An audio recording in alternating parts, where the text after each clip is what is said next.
It's been a minute since I scraped, stretched, and dried this raccoon hide and put a couple massive holes in it. I think it was January, maybe February, that I got this raccoon skin. It was from a big road-killed raccoon.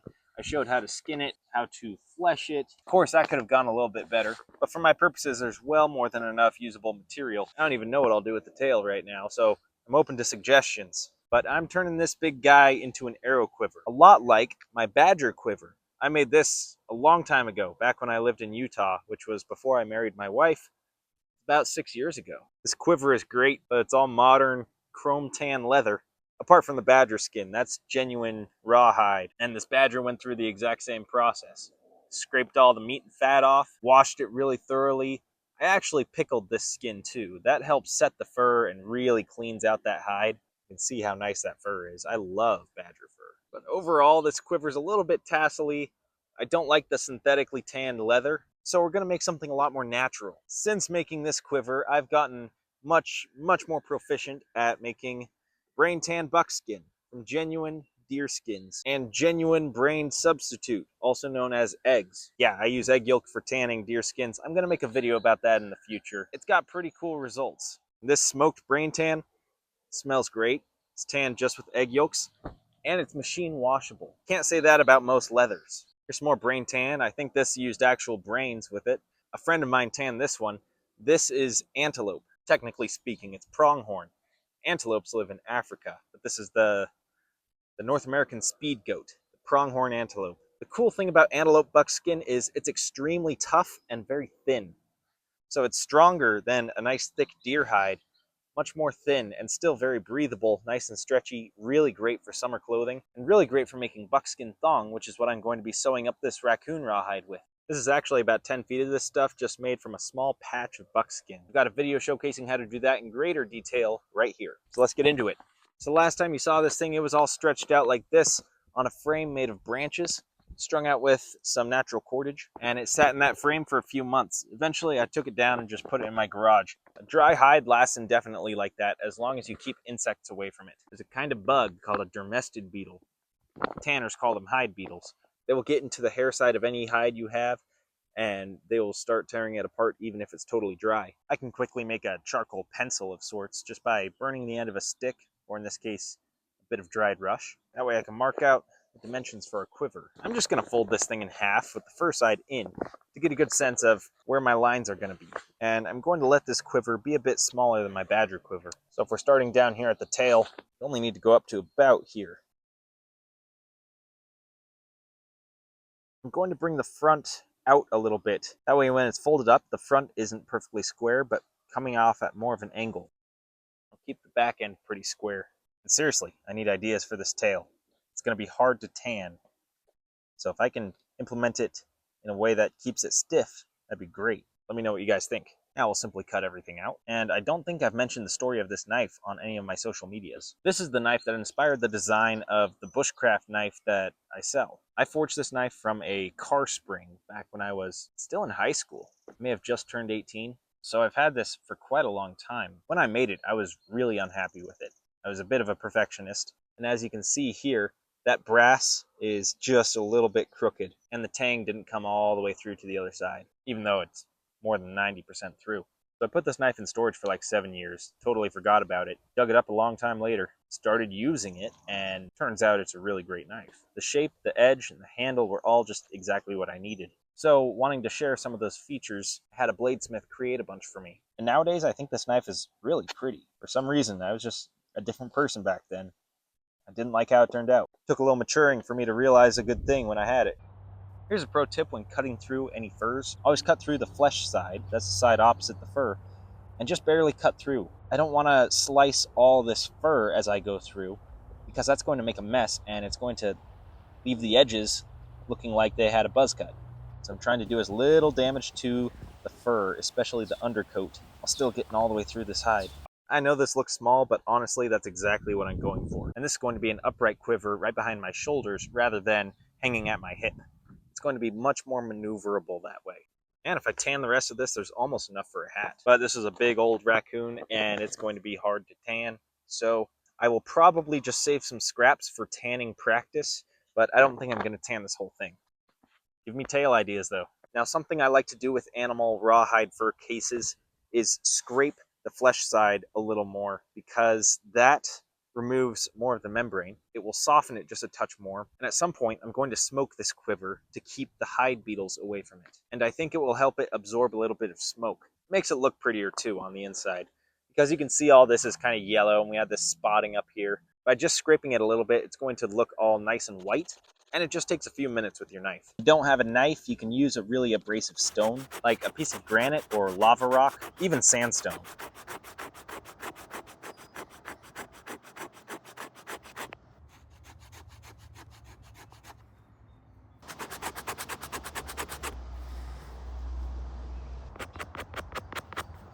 All right.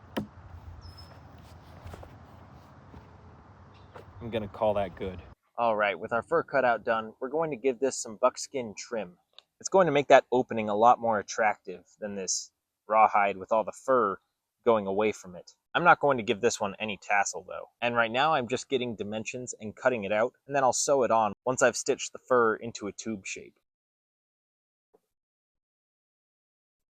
Even though this edge curves, I can cut the buckskin straight. It's a flexible enough material, it'll accommodate that. And it just so happens that this section here is just wide enough. But by rolling the edge of the rawhide against the buckskin, you can see how long it needs to be. And you can mark it out with a pencil. Or in this case, I'm just using an awl. This awl can score into the buckskin and leave just enough of a line for me to follow with the knife. Another good option out here would be some more of that charcoal. By the way, I've used this in shorts, I've used it in some of my YouTube videos. This is called a lightning awl. It's a tool the mountain men carried. The handle was the fork of an antler that I cut the tines off of. Actually, this top piece was the tine that goes right here. Just cut the tip off, drilled a hole through for the string, then drilled a hole into it for the square shank of the awl. It's called a lightning awl because of that lightning bolt shape it has. The cool thing is, as this dulls down and I sharpen it, it's going to shorten up. And once it gets short enough, which will take many years, I can pull it out and switch it around, and then I have an entirely fresh awl once again. So there's two usable sides for it that I can switch out. And you only need to drill a round hole, then you can fit the square shank in, and it creates its own perfect fit. This buckskin tie I have on it is new. I used to have dogbane instead. That finally wore out, so I replaced it with a bit of buckskin. You don't need to use a knife for all of this like I do. Scissors frankly make it a lot easier, but I like challenging myself, so I use a knife for as much as I can. And in doing that, I don't need to carry as many tools. The people who wore buckskin clothing, they weren't carrying scissors with them, but I'm sure most of them had a knife. This will stretch a little bit, and I want it to overlap at the ends. Should make an attractive border. Now we're going to sew up the sides and the bottom, and I'm going to punch the holes with an awl. I'm going to be careful punching these holes and ream it out so the hole is round. If it's a square hole, it could rip. That's why I've actually rounded the very tip of this awl, why I twist when I go through. Punch a hole about every 1/4 inch. Having a soft, corky log to push the awl into is really nice. To avoid pulling fur through every hole, I'm using a stitch called a baseball stitch. This will allow me to run the buckskin thong through the flesh side on every hole that I go through. I'm also adding this buckskin patch to the bottom as a bit of a tab that will hang off, and this will allow me to tie on a shoulder strap to the bottom. And you'll see in a bit that I do something similar to the top. On the bottom here, it's incorporated into the stitching, and that makes it more complex. So within that baseball stitch, as I'm running through each hole, along the bottom here, I start in the middle. And because the bottom of the quiver has twice as many holes as the patch of buckskin, it passes through the buckskin twice for every hole. I'm using the tip of the awl to push the buckskin through the rawhide and to get it through all the fur. This is the first time I've tried that, and it worked really well, so I think I'll continue that method for more projects. Here you can see all the stitching. This is the baseball stitch all loose with the buckskin patch in the middle. You can see how the cord passes through each hole twice. That's the way to go with this. By doing this, it didn't try to pull any fur through the holes. If I had done a running stitch or a whip stitch, it would have had to go through the fur side, which inevitably pulls some fur with it. And then tightening all these stitches was a bit difficult, and I did that afterwards, once I had done all the stitching along the bottom.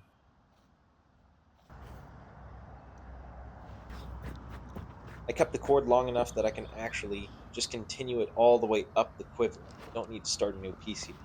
So I tried to do a running stitch here, and you can see just how much fur bunches up and tries to go into that seam. So that's why we do pretty much anything but a running stitch.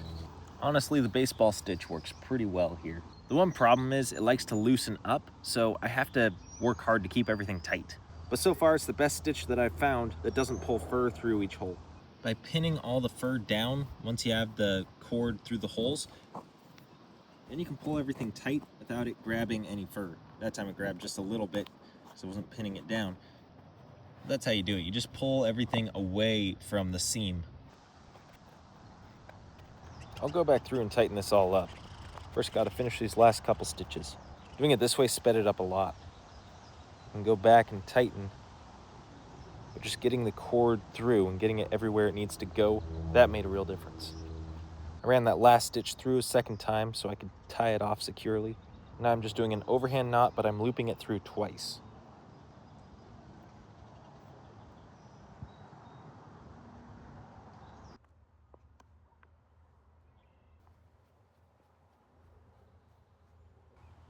That looks pretty good to me. Lays fairly flat, just opened a little bit. That's what I want, because it's going to be against my back.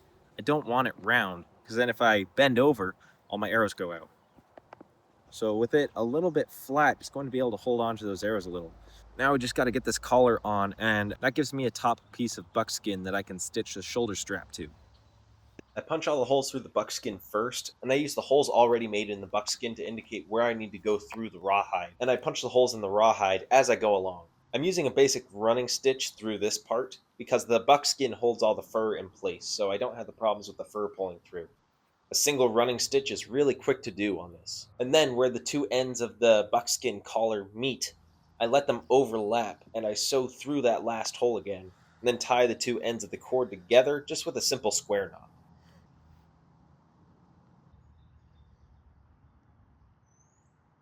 Now I wanted a similar attachment point as I did on the bottom, so I'm taking a piece of buckskin and sewing it to the collar. Be sure to stitch it onto the side of the quiver that's against your back. Because the mouth of the quiver opens at an angle, it's meant to be worn across my right shoulder, so pay attention to which side you're stitching it to.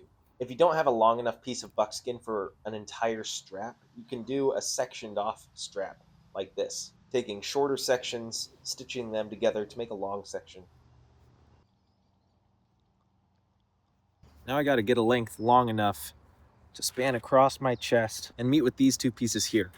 Got to get this right the first time or else we're going to waste a lot of buckskin. This side of the hide had a rough edge, so I'm trimming that off.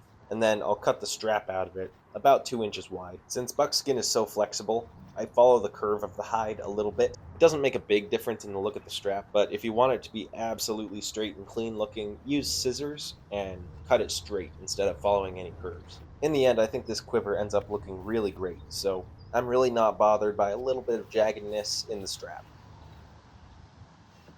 I'm at the home stretch for this project now, and this is actually more than I'll need.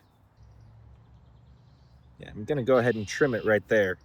It really doesn't need to be perfect. It's going to stretch over time anyway. Just as before, I'm going to join these pieces with a double running stitch. That's gonna be really strong.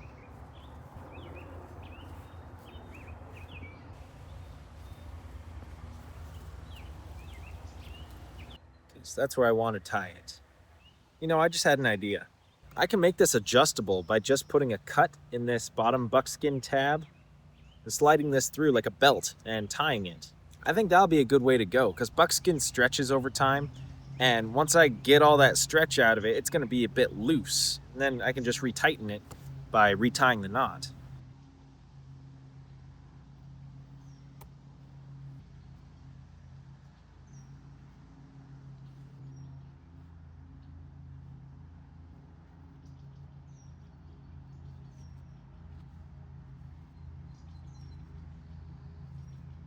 You know, aesthetically, stitches would look better, but I think this will be a lot more functional.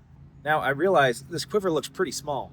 This is very intentional, though. This quiver is for my longbow, for long arrows, but I kind of prefer shooting with a short bow.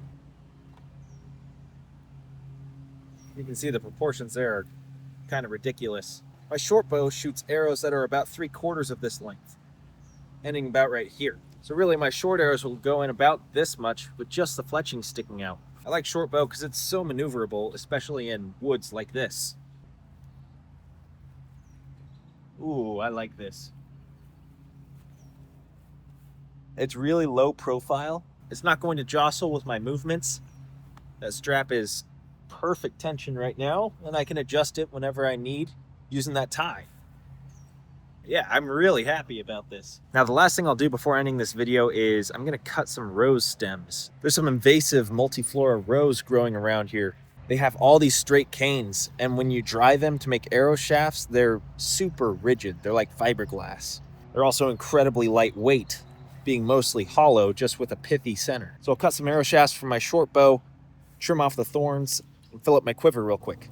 Don't worry, pruning like this actually doesn't do any harm to the plant. It encourages more growth. It stimulates it to send out a bunch more shoots, which in turn I can make more arrow shafts from. And with more shoots means more flowers, means more fruit and more seeds. So in reality, by harvesting this way with this species, I'm kind of increasing its presence in the long run. More beneficial with native roses. This quiver fits so nicely on my back, I forgot it was there. The most comfortable quiver I've made by far. I want to tell you, I really appreciate you watching my videos. And one of the goals of this channel is to teach people how to do more in the outdoors with less. There's this modern notion of extreme amounts of gear is the only way to go, especially in hunting and hiking and those sorts of hobbies. The people who actually lived here in the wildlands of these states, they carried very little gear and they were comfortable wherever they went, generally speaking. Understanding the resources that the land provides and having the skills to use them is far more valuable than any kit of gear, in my opinion, because you can take those skills with you anywhere. Those resources are everywhere. Especially in the event of emergencies or societal collapse, being highly competent without a lot of gear in the outdoors is one of the most valuable things. And people make up for their own shortcomings, their own lack of experience, their own lack of desire to learn these skills by having a whole bunch of gear. And then without that gear, they become a little bit more useless. I think it was Morris Kochanski who said, the more you know, the less you need. And that's in regards to enjoying the outdoors. I mean, take this quiver, for example. This was a road-killed raccoon. I'm filling it now with arrow shafts that I just cut. And these will make arrows more than strong enough, fast enough, sharp enough to kill a deer. This buckskin came from a relative from a deer that he shot. But with every deer that I get in the future, it provides me more material. So I can build out a whole hunting kit with almost no cost. I've spent no money on this so far. Pretty soon here I'm going to build a new short bow. That's going to cost nothing as well. The only tools required for that are an axe, a knife, and a scraping tool that I made from a broken bandsaw blade. The more you know, the less you need, the more you can immerse yourself in this world of resources that most people are entirely oblivious to. So get outside, learn and practice as much as you can. There is so much to be had out here, no matter what environment you're in. Get to know nature. Thank you so much for watching. I'll see you in the next one.